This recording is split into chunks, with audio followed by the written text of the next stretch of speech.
Hello and welcome to the Milltown Way, the independent Shamrock Rovers podcast covering all things hoops. I'm Ryan Brennan and I'm flying solo today. Adam will be back for episode 50, so for today you're just stuck with me, which, given the week we've had, might be appropriate punishment for everyone involved. It has been a rough stretch. 5-1 in Albania out of the FAI Cup this afternoon, a 3-2 defeat to St. Pat's. And on Thursday night, Shamrock Rovers face Cups Kuopio at Tala in the Conference League playoff first leg, the last remaining chance at European football this season. On this show, I'll give the St. Pat's game the honest review that it deserves. We'll then follow up with a real question. Where exactly has this season gone and what does Thursday actually mean? And then finally, we'll look ahead to Cupscopio on Thursday in Tala. Who are they, what they bring, and what Rovers need to do on Thursday night. So, without further ado, we'll get into it. First of all, we'll start with this afternoon. Shamrock Rovers were beaten by St. Pat's after extra time 3-2. A very disappointing defeat, alright, and well, it hasn't let up from Thursday's atrocities in Albania. Look, this game had a little bit more riding on it because of the manner in which Rovers lost on Thursday against Egnatia. I think there's no sugarcoating that. And we were quite honest in our review in the last episode of we recorded that directly after the game. I'm here recording on the evening of Rovers losing to St. Pat's, and yeah, look, the mood hasn't gotten much better. Let's just say Rovers obviously led 2-0 after 44 minutes, a 94th minute penalty meant the game went to extra time, and obviously Rovers were beaten after the additional 30 minutes. Didn't need to go to a penalty shootout, and yeah, look, it settled Rovers' fate. In additional time, and it was none other than Sam Rooney to put the finishing touch on Shamrock Rovers to knock them out. But yeah, look, it's disappointing. We're all quite low, I think. I'm sure everyone listening feel at the moment is feeling a little bit low on where Rovers are at the moment. What's going on really? And yeah, I wouldn't call this far. I think it's far probably from turmoil, but yeah, it's just maybe it's a bit of a turbulent spell for the club. As look, obviously didn't get knocked out of the Europa League qualifiers on Thursday, now out of the FAI Cup, heading into Thursday, and spirits aren't going to be that high. Look, the game today could have offered a chance to just salvage something, earn the place in the next round of the Cup, keep with that, of pursuit of a double, and yeah, look, have a bit more of a raised spirit, I suppose, going into a huge game on Thursday against Cups, which we'll get onto. But yeah, I suppose Richmond Park this afternoon, it looked from the off. I think the first, so the way I put it, when I was thinking about a half time was that the first half of the first half, was all Pats really. Even if you look back at the highlights packages and stuff, it's all Pats and the chances that they're creating. They had their fair share of them. They even like within the first minute they actually looked like they're kind of nearly through. So Wally kind of rescued it, but like it looked then maybe that this was going to be one of them days. Less than 10 minutes into the game, Aidan Keena had a chance from a corner, and he sells a dummy, and the shot just goes just wide, and yeah, maybe that I don't know if it set the tone. Obviously, the Rovers do end up going 2-0 up, but yeah, a few minutes later, I suppose John Afolabi, I noticed that he was kind of struggling to make things stick. Like, look, he was doing probably a bit of the heavy lifting with himself and Michael Noon in the front too. But a few minutes later, then Corey, he had a bit of space. He gets his shot on goal. Um, I think it might have been one of the first, if not the first, on target as well. It was bit of a lame attempt in the end, but at least it was just a bit more of a bit of positive play. Rovers going forward and taking a shot. I think it's a bit of another factor of frustration that Rovers fans have watching this club at times is that there's a lot of there might be 15, 20 passes before shots made, and that can that can just be very frustrating when you're there as a fan. And yeah, we saw, I suppose, the end of the game or end of extra time and maybe in normal time as well. Them passages, but yeah, just one of them. And then there was a good clearance from Lee Grace. The ball kind of just balls past Ed McGinty, and yeah, look, I think they probably thought they were in. Pats fans kind of cheered prematurely. Um, A couple of minutes later, Keane Levy's through on goal and misses a one-on-one with Ed McGinty. The away fans look made their feelings known in the jeers because like that, he was one-on-one. I think everyone, even Rovers fans, until it happened, that presumed Rovers are going to be 1-0 down after that chance, but they weren't. Then you had a ball in from Adam Brennan. Afolabi's header goes wide, but it was just like a decent move and it showed a bit more of Rovers' intent in the game. And 3 minutes after that, Rovers found themselves 1-0 up. Unbelievable determination from Sabawale, as nothing other than what you'd expect. But the ball looks like it's going out of play. He just does that little kind of scoop to keep it in, and then he picks himself up as he's on the ground, and uh, he lays it off.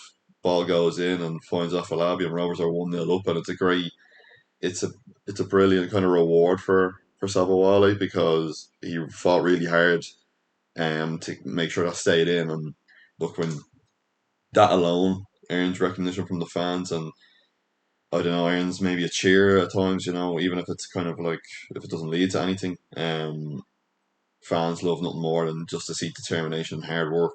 I think most fans would accept defeats. Like obviously, look, you're not going to be delighted if you lost, but if you see that the teams fought hard, dug deep, determined, it wasn't for the lack of trying, everyone I think generally can say fair enough then and go away from a defeat feeling somewhat a little bit of a kind of consolation when they see determination from the team. But a couple of minutes after Rovers found themselves 1-0 up, Pats sustained a bit of pressure on the Rovers goal and they had a free header in the box and it led to a corner. A couple of minutes after that, Danny Mandroiu seemed to have slipped Jonathan Afolabi in, but he had a shot blocked. There was a shout for a handball, but the referee wasn't interested. And then, well, a minute after that, Rovers were 2-0 up. And Jack Byrne set piece finds Michael Noonan, and he heads it into the bottom left, the keeper's bottom left, against his old side. And he'd done his trademark celebration now. That seems to be the thing of the finger guns pointing towards the away end. But yeah, look, I think everyone was positive at that point. Going into the break, 2-0 up, you can't really ask for much more than that. Personally, I thought maybe Rovers would come out, maybe nick another goal, and then just that's it. Then sit off and sit back and concede as much as you need to because you're gonna sustain a lot of concede a lot of pressure. And look, it wasn't to be. Less than 10 minutes into the second half, Pats found their first goal from a set piece. Luke Turner's header and it looped over Ed McGinty. Personally, I thought Ed McGinty probably should have done better and wasn't his best performance in a Rovers shirt. He's certainly struggling as of late for form. There's no doubt about that. I think you might have seen from maybe his reactions at the full time whistle that he knew that obviously wasn't his best performance, and maybe he was. Obviously, look, we don't know.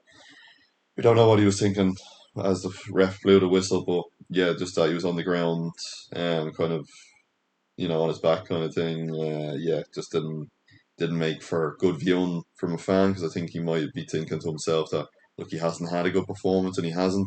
I think he's had a bit of a rough patch ever since that 2-1 defeat to Shells at Tolka Park, where he was kind of cut out for both goals, flat footed, and he should be doing better. And yeah, I think since then he hasn't been fully himself. He's made some unbelievable saves, which we'll get onto as well. He even made some unbelievable saves today.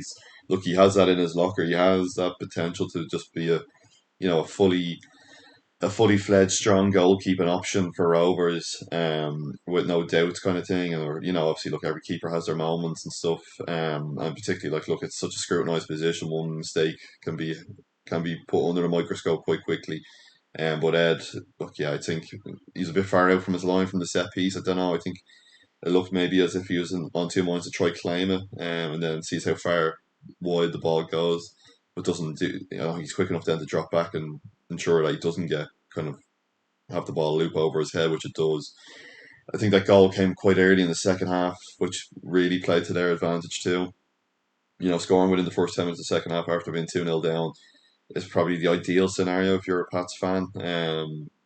And yeah, look, then the rest is what happens. But a couple of minutes later, then Pats keeper on 9 he goes to rush. He has the ball in his hands. He goes to rush, kicking it out, and Noonan is just like happened. Like he kind of lean like he sees where Noonan is. He doesn't make an effort to try step away.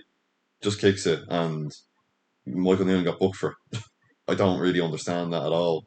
Um, I didn't get that, how the referee took the cards out, because he was quite reluctant to do so for one team, not necessarily for the other.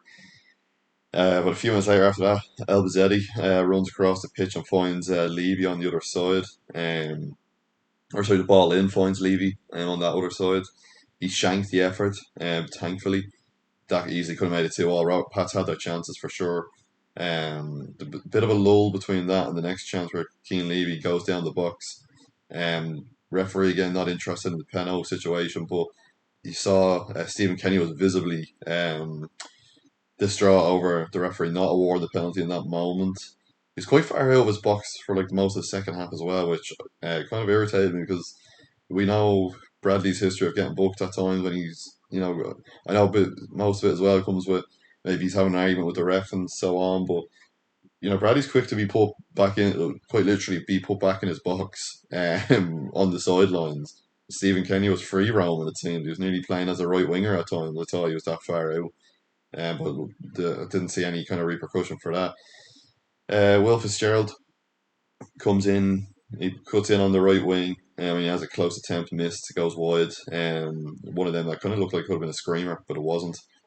Fortunately, Sean Hoare then had a header from a set piece, and like that was a stunning save from Ed McGinty, like I mentioned. Fingertip save, and it goes out for a corner, but like that, it just shows exactly what he has in his locker. Um, and it's funny because then literally a minute later he makes a blunder. He has it from a kind of a kick out, or stem from the kick out, misplaces a pass. Pats are right in. Chris Forrester attempts deflected wide, and it goes out for another corner. But McGinty in that moment was very lucky that he wasn't punished for that mistake. Um, and it's one of them that look, it can lead to being punished heavily, and particularly with Pats, the talents that they possess. There's no doubt about it. That's why they're in the next round of the cup. Aidan Keena had a ball in the box, and he screams at the ref for a handball to no avail again. Their Pats were quite regularly shouting for penalties, more than what you'd normally see. You had Simon Power cut in from the right, or he's kind of on the right wing, slightly cutting in. Thought it looked like it was going. It looked like it was going. It wasn't far off at all. And I just got PTSD at the last goal he scored against Rovers. You remember it was on the left wing, and it was a stunning strike on one of them that myself and Adam said that it was like once you hit them, you know exactly where it's going. But look, it went wide. That was on the 90th minute. Maybe at that point you're thinking that this is going to be Rovers are going to edge it out. And lo and behold, 93rd, it was around the 93rd, 94th minute, penalty awarded to Pats. Lee Grace was found guilty of sticking the foot out, leaving a leg out. One thing I would say, I look back at it, look, I think in the eyes of the law of the game, look, not to get too technical on it, I think it's a penalty. Like, once you make any contact and it's not with the ball, they're giving it. Particularly at that stage of the game, Rovers look like they're heading into the draw. It's stoppage time. It's late. There's only like a couple of minutes left after that. I think Lee Grace found guilty of leaving that leg out. The only thing, as I said, look, in the eyes of the law, I think it's a penalty. Overall, you can see that there's slight contact, but look, Pats are looking for it. As I said, they're looking for it for most of the game. They finally got their reward. Looking if you're going to look for a penalty that long, I think referee sometimes is inclined to give it, particularly if he thinks that he's going to be under pressure from the home fans and the home team to give something. But yeah, look, Rovers are punished. Then it looked like McGinty saved it as well. The penalty, unfortunately, he didn't. He said it's like he makes initial contact to save it, and it creeps in behind him. Aidan Keena's penalty was dispatched, and it ends 2-2 and goes for extra time. The reaction of the full time was that it was a poor second half, let them fully in, and didn't lay a finger on them really after that Pat's first goal, punished sitting back. But then the conscious decision or the conscious thing the thing I was conscious of was if you look back on the game on Thursday in Rovers, where look, it was a shambles on Thursday in Albania, beating 5-1. But Rovers went in with a 3-1 advantage, and kind of seemed like they were trying somewhat to attack the lead as opposed to just going, okay, we're 3-1 up, let's drop back and can concede possession and just sit deep and see what we can get out of it. So it was different today. Rovers 2-0 up or 2-1 up. Rovers sat back more than they did in Albania, and then it's the same result. Rovers lost both of them and knocked out both games respectively. So I don't know on that front. It's just tough to fully acknowledge what went wrong. It's extra first half of extra time. Pats were getting their chances. Started off with momentum. They had a shot that hit the side net, and then Pats nearly were celebrating that. And then look, 94th minute, Pats are 3-2 up. Conor Malley's dispossessed in the middle of the pitch. Counter attack. Edmondson lays it off, and Rooney sends McGinty the wrong way. I think it's a deflection. Looking back, it looked like a deflection. I looked at the highlights, can't really see enough of an angle, but I presume it is if McGinty's wrong footed and he's kind of diving the other way. A minute later, Michael Noonan had a chance, but one thing I know, he really worked his socks off today. Playing 120 minutes is not easy, and he did look visibly wrecked by the end of it, and even throughout the extra time period, he looked wrecked, and he put in a hell of a shift. Look, full credit to Noonan. Rewarded with his goal. Obviously not rewarded with advancing to the next round. Conor Malley then set up a chance, kind of a half chance for Will Fitzgerald, and his attempt's just over the bar. That was on 99 minutes. And a minute later, Conor Malley was withdrawn, which was interesting because he had only come on in the 73rd minute, and then he got withdrawn in the 100th minute in extra time. So, yeah, I don't know if that kind of leads to the way of what Bradley might think of Malley. I know he had a few doubters in the away end,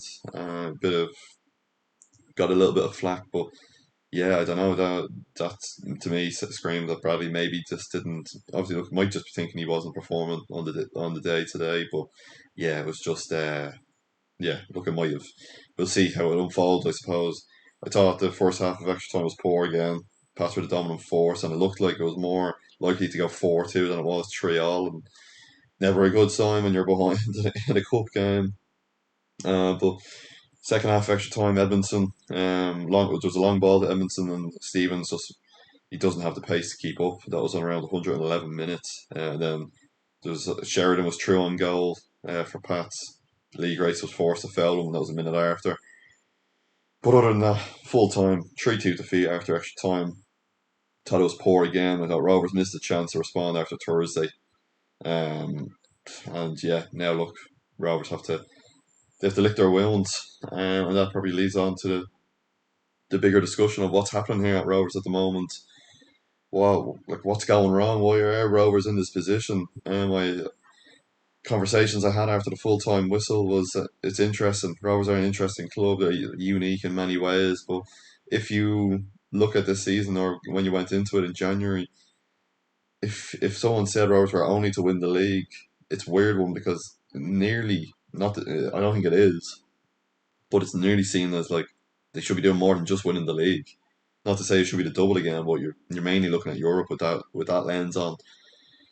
Look, it's disappointing that Rovers are now out of the cup. It's a chance of silverware that's gone now, and all eyes are on Europe now. But Bradley will know that this group can't be they don't have any time to feel sorry for themselves. They do have a slightly longer period to recover and regroup for Thursday's game against Cups. In Tala, if you look back on the game, like the Thursday Sunday from Albania, they arrived in the early hours of Friday morning to prepare. Then obviously, look, they would have been preparing on Friday and Saturday for Pats in the cup. But yeah, it kind of alludes me to a question that myself and Adam discussed in one of the previous episodes of what is seen as a successful season. Now that's completely shifted, I suppose, because we kind of debated the Europa League, Conference League front. We said that maybe the cup was probably the bottom of the priority list. It must be said because look, you need to retain the league to have that safety net when you do go into Europe that Rovers are fully available of now that they're gone from Champions to Europa to Conference League.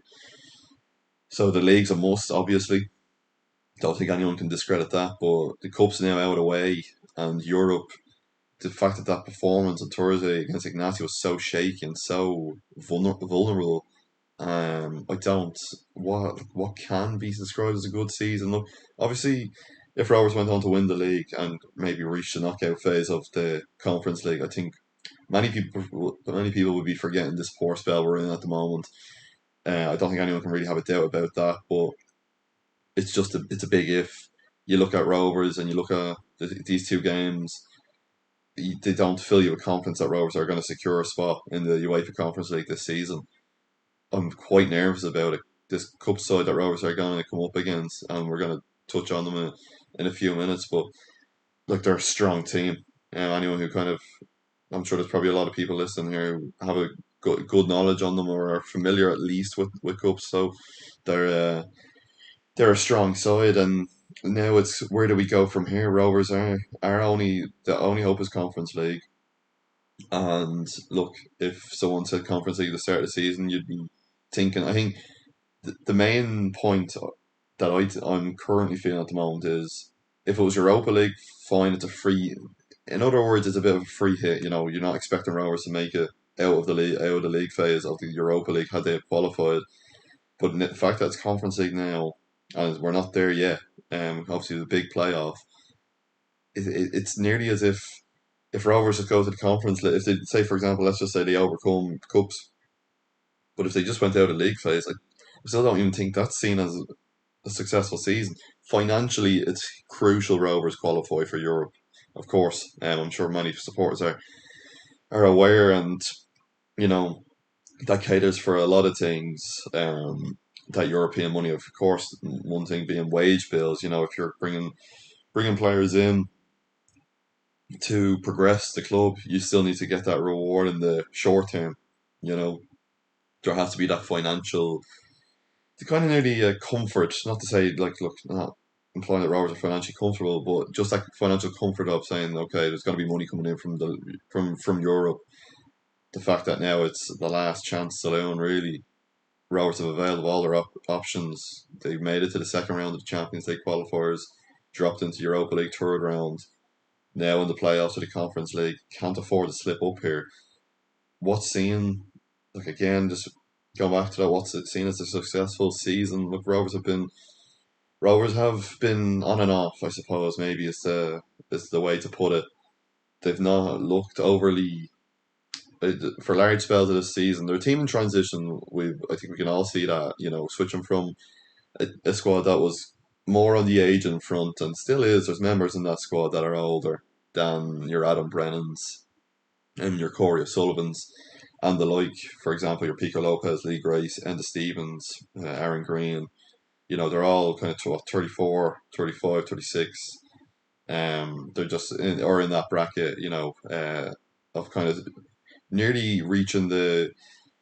Not to say they're going to be retiring anytime soon, but they're on that front, and obviously Aaron Green touched on it that in one of his interviews with Virgin Media recently in the preparation for the Dundalk game to say that if he wasn't offered a new contract at Rovers, that he probably won't consider another club and he'll hang up his boots at the end of the season. They'll discuss that closer to the time. But it just shows kind of the state of affairs that Rovers are at the moment, and if they I can't help but think like look, I think today winning the game I thought was essential really for confidence going into this on Thursday in the Conference League. When you think about it, like look, we said and I said I think that the FAI Cup, as much as it seemed harsh to say, was the bottom of the priority list. Winning the league's essential, and qualifying for Europe on a financial front more than anything else are both essentials. The cup is, I thought was third out of the three, if you're going to put them in a list. However, I think forget about even winning the cup after today's game. But I just thought even just advancing to the next round, just to have that confidence boost to go up against cups and think, okay, we're on the back of a win. We're in the next round. We're in the half for the draw of the cup. Go up against cups and just bring it to them. Look, Rovers and Tala is it's always a good combination, particularly on the European nights. And this squad are going to need a loud, packed Tala Stadium more than ever. Do I think it's going to sell out? Probably not. Look at the attendances from the previous rounds. Particularly, I think more so that's the first leg. If that's weird enough to say, if this was the second leg, if Rovers were home for the second leg against Cups, I think I think maybe because it's that one game away, you would probably see maybe ticket sales advance a bit more. But look, obviously we've evaluated both risks, of being away for the first leg and home for the second versus being home for the first and away for the second. It's the issue is that Rovers have to go away in either of them. If they could play both legs at home, maybe they'd be getting through. But it's the fact that they have to leave Ireland to play these, to play one leg of the two because they've lost 2-0 to Floriana, they've lost 2-0 to Ararat Armenia, they've lost 5-1 to Egnatia. I just don't want it. You can't afford it now. Um, look, Rovers, they need to look. First of all, they play their two legs against cups before they play another league game, which is important, and it's a positive thing that Rovers have a full week to prepare. Um, I think it seemed like it was done. That's done on purpose by the league. I don't know for sure because I had presumed, like the Derry game, I thought that Rovers and Shells would have been just moved to the Sunday in Tala, because obviously that was penned for Friday. But the fact that Rovers are going to play cups on Thursday was being moved. It's been postponed, so there's no date for it. But yeah, as I said, I just presumed that that was going to be Sunday. So if the league's making a conscious effort to, of course, cater for Rovers on that European front, well, first of all, it's only a good thing, and there's no doubt about that. And it gives, as I said, gives the lads a week to prepare for the game. That's going to take place in Finland, and look, of course, we'll evaluate as well in the next episode of where are Rovers in that tie. What? Obviously, it all hinges on the scoreline of the first leg, but sure, that only gives you so much because if you look at how they went in against Cups or against Ignatia in the Europa League third round, you would have said that Rovers are in a strong position. As we said on this podcast, that you weren't fully, I wasn't fully comfortable with a two-goal advantage, given how Rovers have performed as of late in Europe or this season have performed away from home in Europe. But going forward, what do we think an up or a good season is for this club? Winning the league's an essential, and I think it has to be the knockout phase of the Conference League. Now, of course, maybe to some that's unfathomable at this stage, given that Rovers have just dropped into the Conference League playoffs. It's not as if they're going into the Europa League playoff and have that safety net of that they are in the Conference League at minimum. But I think I don't know. I can't see Rovers if they do qualify for the Conference League and just go out of the league phase. You know, with a whimper. I don't know. I just don't see that as an overly positive season. Winning the league, of course, it's an essential. Look, you can never devalue winning the league. It's the biggest honor in Ireland on that, on the club football front. But I think just Rovers are at this stage at the moment. It's weird, crossing paths moment of that. There's an expectancy now of them to do more than just win the league, and yeah, it's an important 2 weeks, of course. Get there first before you even think about reaching knockout stages. But yeah, I think if Rovers just won the league, it's weird. It's such a weird sentence to say, because look, I'm sure nearly everyone on this podcast listen to it, celebrates every league title as if it's the first, and we're the exact same. Myself and Adam, he would tell you, so it's not taken for granted, but it's just competitively where Rovers are at that saying that I think if it was just, for example, Rovers go on to win the league this year, or even if that was it, then if they got knocked out by Cups, I don't think anyone kind of fully looks back on this season saying that this was a good season, which is, as I said, it's a strange thing to say because for league winners, you would fully expect that they're going to be uh, more than happy to win the title. But moving on, Thursday's game is huge. It only gets bigger, it seems, after each game that Rovers play. You would have been huge, or it's huge anyways, but you would have said it's huge when they went out to Ignatia. And now I think it's even bigger the fact that Rovers have gone out of the FAI Cup to Pats after extra time. That Rovers want to start this on the front foot. They're in Tala for the first leg. They do well there. They have such a strong record in Tala in these just in general, anyways, but in particularly in European football that they do. So yeah, they're coming up against a strong side from Finland, Cups, the Finnish champions.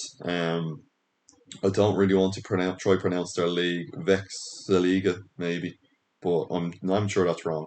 But yeah, look, this side are strong. They're only getting better as of late. It seems like every team that Rovers are coming up against are only getting better as of late. Ararat Armenia are one, Egnatia are two. So yeah, look, they're as much as we did say in previous episodes that Rovers were handed a favourable draw. it doesn't, like, you don't tend to get the type of draw that Rovers have gotten this year, as particularly when you headed into that Arat Armenia game and you saw the potential path to a Champions League playoff. Look how far we've fallen since then. It's been poor, and on the European front, I think everyone's disappointed with the way it's gone. But it can still very much be salvaged if Rovers. Well, first of all, it's just qualifying. We'll focus on everything after that. But this side cups, so they are the Finnish champions. That's how they started in the Champions League first qualifying round like ourselves.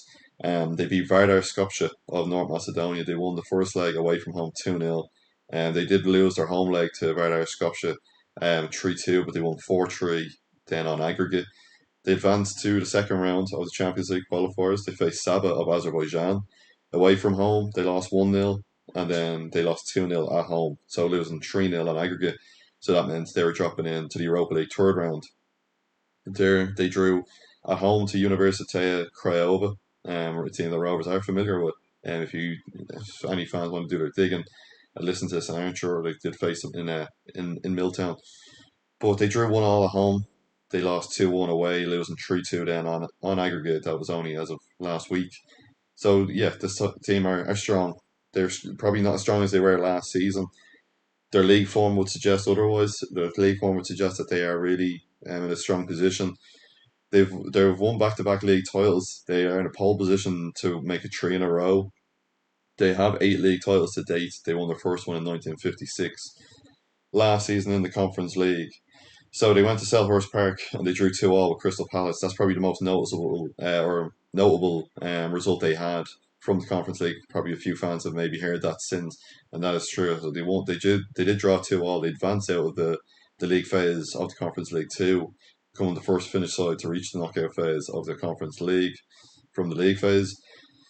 But other than that, so they finished 21st in the league title. Now their results, their score lines from last season's campaign are nothing to be overlooked. They faced Drita of I think they're of Kazakhstan.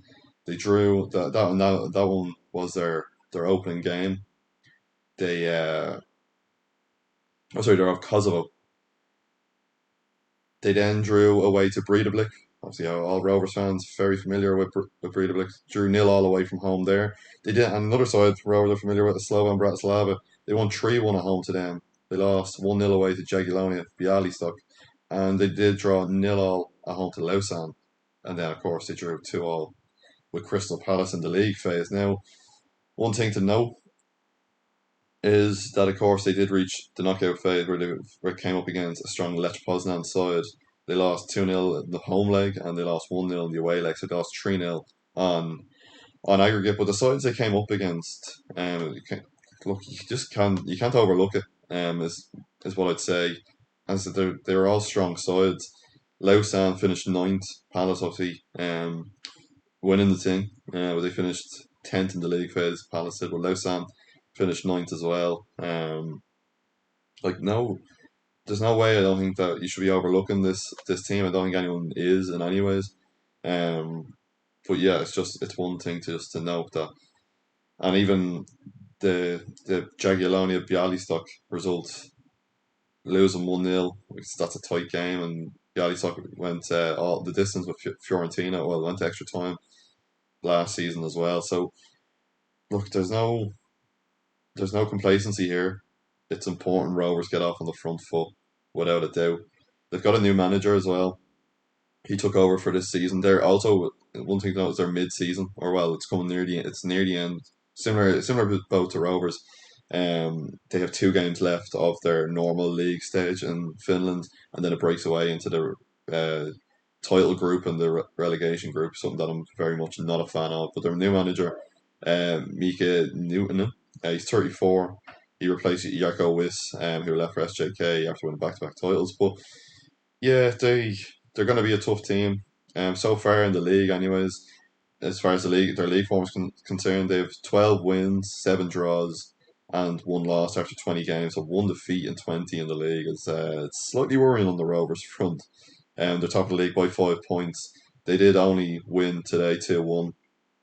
One important thing to note they do play a game between the two legs. So Rovers obviously they do have, if you want to call it a luxury maybe, that they have a full week to prepare for that return leg in Finland. But the for cups they play in between the two games because I think before they break off into their groups.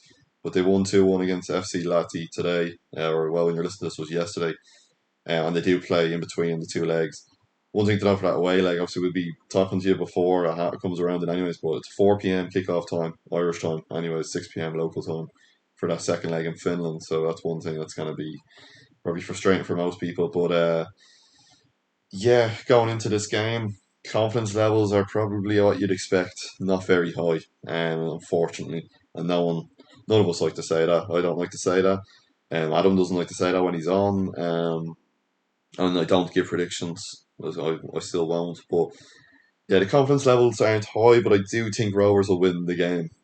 As much as I don't like going and I said no predictions, but I can see Rovers winning the game. Look, they're strong in talent. Rovers needs the South Stand needs to be that 12th man again. This is more important than ever. You know, you can't underestimate the importance of this game. Rovers made changes obviously from between the Egnatia and the Pats game. You can expect a bit more normal service to resume. By the time Thursday evening comes around, I think probably Graham Burke returns to the starting 11.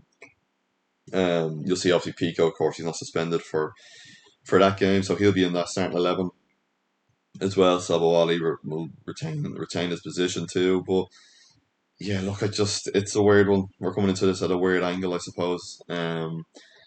This team are good for sure. You know, it's one of them that I know it's easy to kind of be, particularly when Rovers are drawing against sides, and if sometimes you might not hear them. Cubs are maybe a team that some fans might not be familiar with, and yeah, they're a strong team, no doubt. I said they finished 21st in the league phase last year, so they got out. Now, of course, obviously, it's only the top 24 that went through, so they weren't too far off being eliminated. But they got good results along the way, and as well as that, they're defensively sound. Um, in their games, they didn't concede many goals. I think they conceded it was around 5 or 6 goals last season. So in the league phase, but this year it seems to be slightly different. As much as they look to be retaining their title in Finland on the domestic front, Rover, we all want to hope that it's slightly different on the European front and they're not as strong as they were. Rovers need to take this opportunity with both hands. The fact that they still have Europe and still have something to fight for on a European stage is crucial. Can't be underestimated. Look, it's not the path that we all wanted. We all wanted to be maybe in that third round of the Champions League qualifiers, looking at Celj saying that Rovers could do Celj, and then it could have been a playoff of the Champions League, knowing that it's only a minimum of Europa League. How far we've fallen from that because now we're not even guaranteed Conference League. We have one last chance at it, one last roll of the dice. Thursday's massive, no doubt, and we all need to be there. Make sure you're there. That's all I can really say on that. Make sure you're there. Be the 12th man. This club needs the support more than ever. Um, Look, it's not been a positive run of form, and it's more so. Look, you would have went on the back of the 3-2 or 3-2 win over Dundalk and going into the Ignacia game confident, 3-1 advantage. But I think it's the manner. Like, look, it's only 2 games in all competitions that Rovers are without a win. But it's just the manner in which they lost against Ignatia that is so bruising for all of us. I think I don't think I'm speaking out of turn in that sense. That I think it's just if it was a case of it was a penalty shootout defeat, for example, an extra time defeat to Ignacia that settled the score. I think a lot more supporters would be maybe accepting of that. But it's the fact that it was 5 goals, 5-0 down at one point within what 20, 30 minutes. Rovers found themselves 3-4-0 down. It's just that wasn't acceptable, and no one's shying away from that. Stephen Bradley hasn't shied away from it in his interviews. I think he touched on saying that might have been the worst performance he's seen as manager. Obviously, he's at the club 10 years. A lot of fans shared their frustration on our platforms too, and they shared frustration I've seen on social media and saying labeling it as the worst performance of kind of maybe of note or comparing it to other historic kind of embarrassing defeats. And it looked last week was no different. Or it's last week when you're listening to this. It would be Monday. It was last Thursday, so technically it's last week. But Yeah, look, it's a bit more of a moody podcast again, isn't it? Not only am I here by myself, this is the punishment. That Rovers have lost back to back games, and not just back to back games, but it's meant they've been knocked out of both competitions respectively. Obviously, look, the Conference League safety net, but they were knocked out of Europa League qualifiers. Could have set up a tie with Lillestrøm of Norway and had a pop and see how you get on. Not to say that I was overly confident had we have faced Lillestrøm, but it was a free pop. You win the tie, you're in the Europa League, happy days. You don't, it's Conference League anyways, and then you go from there. But it's the fact that Rovers haven't. It's alluded to a larger question on with Rovers and European football, which we might get onto in a future episode. But I just like I don't know. The catering for the issue is that this team is transitioning. It's transitioning from, as I said, slightly aging to now. It's a lot more of a youthful side, and the signings are different. If you look at Rovers signing pattern, like Sabawala and Will Fitzgerald and Asamoah, I know he's a loanee and looks like I would be surprised if he was made permanent. He hasn't got an opportunity really to make an impact on the club, but these signings are different of what Rovers have signed in the past, and they show intent, but it takes time for not even to say for it to gel, which is a factor, but it just takes time for these things to work out. And even the other signings, from UCD, it's a different pattern, and you need to take note of that, and you need to just look at it and think, okay, this is where the club's at. Of course, look, there's a little bit of short term punishment, or there's a short term, negativity around us at the minute. But this club is still there. It's still top of the league. We're still in the Conference League playoffs. We've a lot to cheer about, as much as it doesn't seem it. And even, the back of my head, I'm quite miserable that Rovers are out of the cup, out of the Europa League qualifiers, but we've so much to cheer about. And this stretch between now and the end of the season, whether it ends in November or it goes to Christmas in the Conference League, this club needs to support more than ever. And look, get there on Thursday, fill your seat. You know, bring your friends. Maybe some people who aren't too familiar with Rovers, or they're on the fringes, or they him and haw about going to the games, or they want to go, or even they might not have an interest in football, and they might just be interested in a sport, or get them down. This club needs the support, and yeah, look, I think Rovers can do it. But look, we're not.